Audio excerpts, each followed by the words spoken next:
Amen. Hold on. Amen. All praise, all praise. I hope y'all blessed. Let's talk about weathering the storm here, man. As you see the weather kind of tripping, but you know what? We still 10 toes and we ain't tripping, you feel me? So one of the things that I've learned in this walk is how to weather a storm. And as men, as young men, as males leveling up in our understanding and our consciousness, trying to become men, weathering difficult times is imperative, right? Being cold, being afraid, being wet, being alone, being hot, being overheated, right? Being exhausted, you know what I'm saying? These are all states. And each state that we find ourselves in, we should be able to master. And I was in philosophy, and me and the professor were talking. I was saying how Seneca says that, illness will either do one of two things. It'll come to an end or it'll kill you. Either way, accept it. What good does complaining do? When I'm sick and I complain about being sick, it only brings my attention to being sick, which makes being sick worse.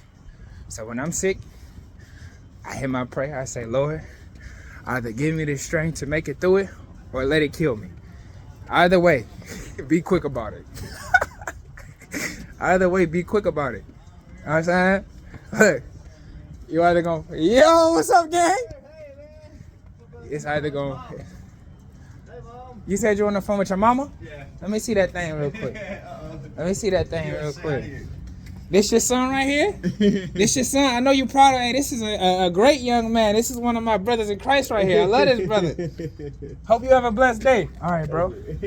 I see you, man. You have a good one, bro. So, look, man, and even in your storm, even in your, when you're weathering it, the Most High God will have your little seasons of refreshment. He had that little water when you're feeling thirsty, when your spirit feeling weak, right?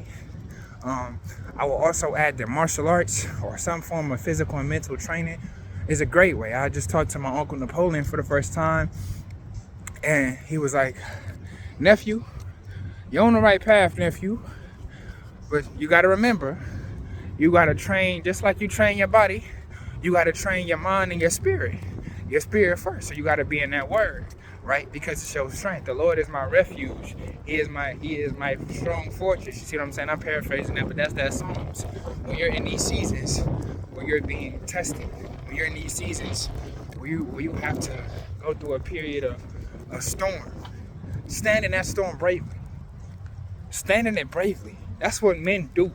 That's what I watched my father do. My father died such a gangster way. He's like, they're not about to put nothing in my body, and don't let them take nothing out of my body. And that's how he transitioned. Like, many of us think that we are men until we have to face death. So many gangsters cry out and beg when they about to lose their, transition to the physical. My grandfather was the same way. 10 toes, didn't fold. These are men. These are brothers who weathered their storm, right? And was in the storm to the point where you would have thought they enjoyed it. And that's how we should all be. You should enjoy these trials and tribulations, like Paul tells us.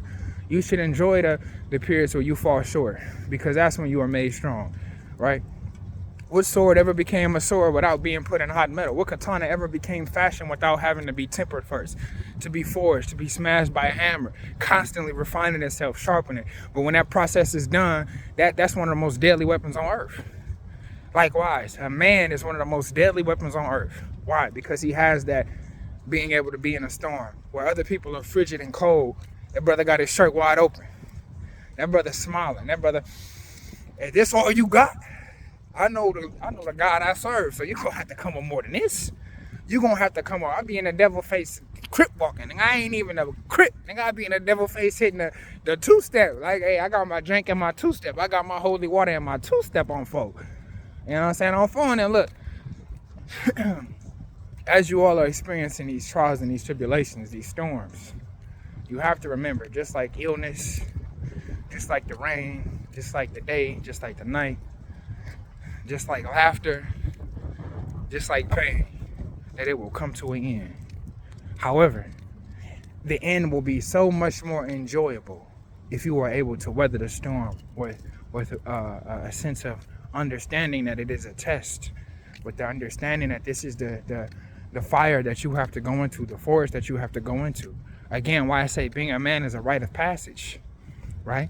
Everybody can't do it, but for those who can, for those who take this pill, you take if you take this blue pill, you will go back to sea. But if you take that red pill and you're able to endure your trials and your tribulation and your storm, trust and believe. Trust and believe that you're going to come out a different breed. You're going to come out a different breed. So I pray that the Most High God will bless all of you all in your storm. And may you, when them lightning is smacking trees, may you look at it as something that's aesthetically beautiful. When the cold is making your body to shiver, may you look at it as a sign that you're still alive. When things are falling apart around you, may you look at it as a sign that at least it didn't fall on you. Hey, Most High God bless y'all. Good luck out there. Peace.